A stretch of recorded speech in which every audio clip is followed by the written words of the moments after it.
The ANC wants the energy crisis declared a national state of disaster.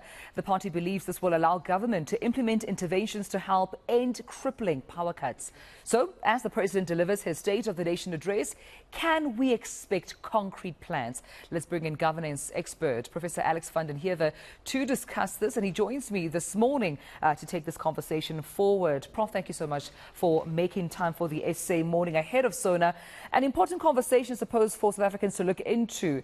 Implementable solutions, is that what we can expect from President Cyril Ramaphosa, especially when we compare with previous SONAs? Does it have it in him, alongside his cabinet, to have concrete plans to get us out of this energy crisis? A lot depends on whether or not he's prepared to make some hard political choices, and those hard political choices aren't about the political choices that affect the electorate. They're about the political choices that affect the party bosses who are essentially putting him in power.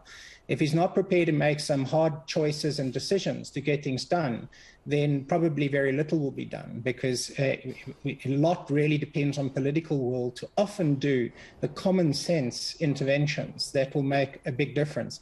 It's not really about listing plans. It's about whether or not you've got strong leadership of people who are capable to take those forward, and whether or not they're prepared to do the kinds of things in implementation that serve the public rather than serve some constituency within the ANC.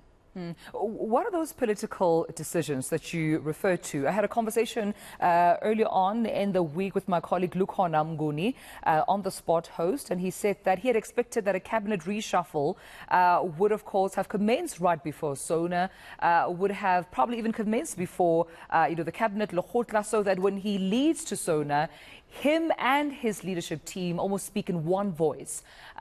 Could that be what you're referring to? That is very much an indicator of this, because if it's so difficult to change the cabinet, it suggests that it's also incredibly difficult to make common sense policy decisions and implement them. So we're starting at the level of leadership. Who's actually going to be in charge? And I think I speak for a lot of people in saying that we're really quite tired of the kind of leadership that's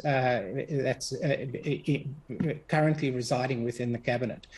We need people who can get things done, not people who just blow hot air, wear funny hats. They've got to actually do something, and I'm not sure that they are capable at that level. So he really has to choose people who can do stuff, and a lot rides on that. And the fact that he's dithered on this is problematic. Yeah. Look, Prof, I mean, I'm not a politician. Perhaps as a governance expert, you could give some clarity to this. Why is it so difficult for the president to make those difficult political decisions? What is really happening? What chess game, if any at all, does he need to play to make sure that he puts the right people at the right time that will not, betray him later on, but will support his cause? Politically, what does that game look like? So I think that this is largely a consequence of our electoral system, in that it actually generates a party boss system, which means that people who essentially have vested interests in the patronage of the state tend to predominate within political parties, and certainly within the ANC, with such long periods of incumbency. And in essence, what he has to do is to kowtow to those party bosses instead of to the political imperatives that affect the public. And I think that this is the disjuncture that we have to address going forward. Firstly, we have to make sure that we get decisions that are in the public interest and not in party bosses' interests. And the second is that we also need to look at restructuring our electoral system. I think that this is really what is holding South Africa back. We're not getting the kind of leaders we need to deal with the complex problems of South African society today and a modern industrial economy. They're just not the right people. I have to pick your brain on this talk around a possible, national state of disaster to, of course, mitigate the energy crisis. It seems the ANC National Executive might be given the president's support there, yet it's still yet to be declared. Mamuluka Kubai would not pronounce where she stands right now, saying she's a member of cabinet. She would rather wait for the president to speak on it first, then reflect on her views. But from some of the voices we've heard, it seems South Africans are quite wary of this, seeing it as a loophole for more looting and bypassing laws, of course, against, again, our leaders. Yeah, so it's very unclear what a state of disaster framework would allow that you couldn't do already as part of government. What it does is it narrows the political accountability for making key decisions within government, but it's very unclear which decisions they want to reduce democracy on. Reduce transparency on and to expedite, because you can create regulations without going through a proper process. You can de facto create legislation through regulations, again by decree. These kinds of things are not appropriate, and everybody can see that the energy crisis in South Africa has been long in the making. And essentially now what we're saying is that the same people who couldn't make coherent decisions for 20 years in relation to energy now want to have a free hand to make rapid,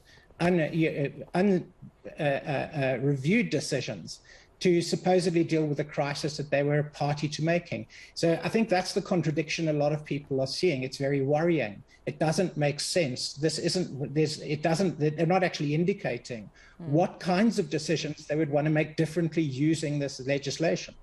Yeah. Also, just lastly, before I let you go, Prof, I mean, I'm reminded of now former board member Busi Mavuso's statements, the infamous Eskom is an ANC problem. And we know how that turned out after she shared her sentiments. And now reflecting on the decision that the president has to make, even politically, with regards to Eskom, I just wonder if the conundrum there is that not only is it an Eskom problem or an ANC problem, Eskom that is, in a sense that it's now led to where we are, the energy crisis, but also the president needs to be careful there, because any decision he makes might also work against him, in a sense that perhaps some ANC members may rebel against him. Maybe he might lose some votes if he does not make a decision that favors some senior members or some members of the ANC. Could that be the problem here? Could that be what Busi was referring to when she spoke of Eskom being an ANC problem? Absolutely. I think that this is, it goes back to the point I was making about the ANC essentially being run by party bosses with vested interests in state patronage.